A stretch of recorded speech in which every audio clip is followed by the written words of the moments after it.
वाह वाह वाह, क्या बात! बेमिसाल बेमिसाल बेमिसाल कहना भी गलत नहीं होगा, क्योंकि आज उस महान शख्सियत के बारे में बात हो रही है जो इंडिया का बिग बुल है। बिग बुल एक बहुत बड़ा टैग है, किसी को मिल जाए तो वो बिल्कुल उस सब की नजरें, 130 करोड़ आदमियों की नजरें उसके ऊपर टिक जाती हैं, क्योंकि इस इंडस्ट्री, इस मार्केट से कोई जुदा हो ही नहीं सकता, चाहे वो इसमें इन्वॉल्व है या नहीं है। हाँ बिल्कुल हाँ। आज बात कर रहे हैं हम राकेश झुनझुनवाला की। क्या है उनका दिमाग, क्या टॉप सीक्रेट है, आज डिस्कस ही टॉप सीक्रेट पे होगी। लेकिन कई लोग हैं सिर्फ इनके नाम को जानते हैं, ये नहीं जानते कि इनकी जर्नी कैसे शुरू हुई थी और कैसे इन्होंने ये मुकाम हासिल किया। ये एक मामूली मुकाम नहीं है, मामूली जर्नी नहीं है, इसके अंदर भी बहुत स्ट्रगल है। तो राकेश झुनझुनवाला, आज इनकी एज 61 ईयर ओल्ड है और एक्सपीरियंस, बहुत तगड़ा एक्सपीरियंस है। पेशे से चार्टर अकाउंटेंट है, तो फाइनेंशियल स्ट्रांग है ये बिल्कुल। एनालाइज किसी भी कंपनी के बारे में इन्होंने पढ़ना हो, देखना हो, उसको ऑडिट करना हो, क्या है क्या नहीं है, बहुत इजी है। क्या इनका प्रोफेशन यही है। तो इंटरेस्ट इनका शुरू से रहा, इनके फादर को भी पता चला, तो धीरे धीरे धीरे करके इनको इस मार्केट के अंदर धकेला गया। सीए करने के बाद जब इन्होंने, अब देखो मार्केट के अंदर आओगे तो पैसा तो लगेगा ना बाप। तो पैसा कहां से आएगा? पैसे के लिए इनके ब्रदर ने अपने रिलेटिव्स, अपने फ्रेंड्स के अंदर डिस्कस किया और इन्होंने एक कमाल की पेशकश उनके आगे रखी। क्या? कि भैया एफडी के अंदर कितना इंटरेस्ट कमाते हो? बिजनेसमैन आदमी, बिजनेसमैन, एफडी में कितना कमाते हो? उससे ज्यादा शेयर मैं आपको दूंगा। पैसा दो, ज्यादा शेयर लो, उससे ज्यादा प्रॉफिट मैं आपको दूंगा। तो 1986 के अंदर इन्होंने फर्स्ट अमाउंट जो मार्केट से उठाई और किस शेयर में लगाई? टाटा टी के अंदर। टाटा टी एक भरोसे का शेयर, एक ब्रांड ही भरोसे का है, तो भरोसे के साथ आगे चले। पूरा स्टडी किया और 5,000 शेयर 43 के भाव में मार्केट से उठा लिए। तो 3 महीने का वेट करने के बाद इन्होंने 143 के अंदर बेच दिए 5,000 share. Net profit 5 lakh rupees 86 के अंदर, बहुत बड़ी अमाउंट है। तो कौन नहीं कमा सकता? कोई, बिल्कुल हर कोई कमा सकता है। तो क्या इन्होंने किसी से टिप लिया था क्या? क्या चले थे? तो आगे जर्नी पे चलते हैं ना, आएंगे टॉप सीक्रेट पे, आएंगे, वेट कीजिए, टॉप सीक्रेट होगा, बिल्कुल बेमिसाल होगा। जो टॉप सीक्रेट इनका वो हर कोई यूज कर सकता है। अब उसके आगे फिर कॉन्फिडेंस लेवल देखो। एक बार मार्केट से अगर पैसा आ गया, आपने गेन कर लिया, तो आपको समझ आ गया कि आपने करना क्या है। तो इनका भी यही हिसाब सा।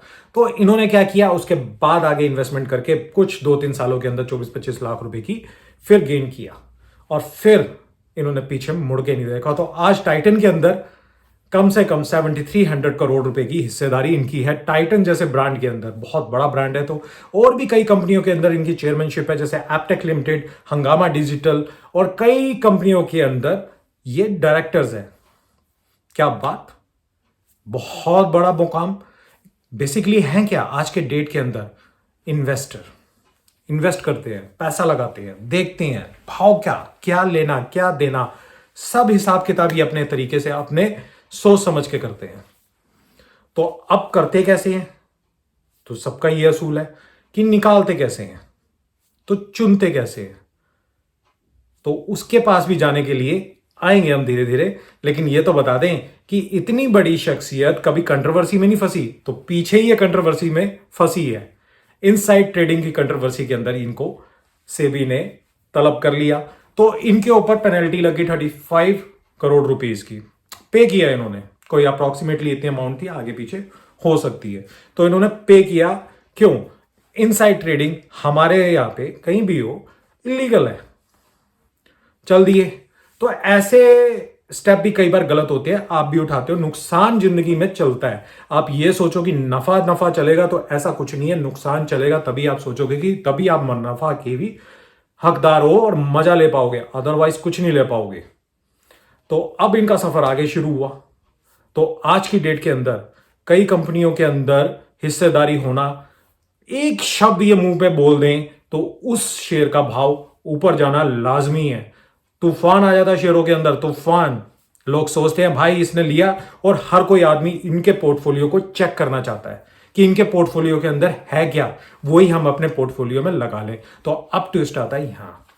तो भाई साहब टॉप सीक्रेट सुनिए, जब भी ये कोई काम करते हैं या स्टार्टिंग से लेके या अभी तक इन्होंने जितने भी शेयर मार्केट के अंदर डील की, क्या इन्होंने कभी टिप्स किसी और से ली? इनको जरूरत है किसी टिप्स लेने की आपसे, मेरे से? हम हैं इस लायक जो इनको टिप दे पाए?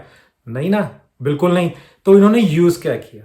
टॉप सीक्रेट है ये, बिल्कुल टॉप सीक्रेट। इन्होंने यूज क्या किया? सोचिए समझिए, यूज क्या किया? बनिए रहिए यार, स्किप मत मारिए। यूज क्या किया? सिर्फ अपने दिमाग, अपनी आंखों, अपने कानों को यूज किया और कुछ यूज नहीं किया। जब मैं हमेशा हमेशा अपनी वीडियो में ये कहता हूं कि जब आप दिमाग, आंख, कान खोल के इस इंडस्ट्री के अंदर आएंगे ना, तो डेफिनेटली आप बहुत आगे जाएंगे। तो स्टडी करना हमारे लिए बहुत जरूरी है।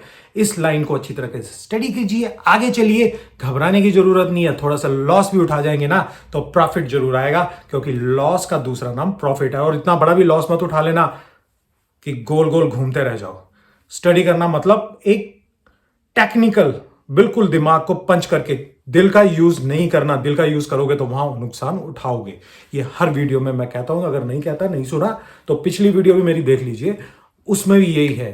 तो राकेश झुनझुनवाला जी की सिर्फ एक ही पॉलिसी है, सिर्फ दिमाग, आंख, कान।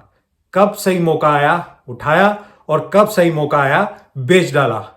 इसी पॉलिसी के हिसाब से आज वो इंडिया के बिग बुल है। बिल्कुल कहना गलत नहीं होगा, उस शख्सियत ने अपने दिमाग का भरपूर यूज किया है, और हर कोई उसके दिमाग को लेना चाहता है कि उसके क्या है, लेकिन वो गलत है। उन्होंने अपना पोर्टफोलियो अपने तरीके से बनाया है, अपने हिसाब से बनाया है, अपनी सोच और अपनी समझ से बनाया है, ना कि किसी और की सोच समझ के हिसाब से उनका पोर्टफोलियो बनाया, और ना ही बनाया जा सकता है। तो गौर कीजिएगा, समझिएगा, और फिर अगली वीडियो पे किसी और टॉपिक पे बात करेंगे, किसी और ढंग से बात करेंगे, और बेमिसाल हिसाब बात करेंगे। तो कैसी लगी ये वीडियो? शेयर, लाइक, कमेंट करके जरूर बताइएगा, और बेल आइकन प्रेस कर दो यार। जब भी आऊंगा घंटी बजा के आऊंगा, उसके बगैर नहीं आऊंगा। बाय कहना बनता है।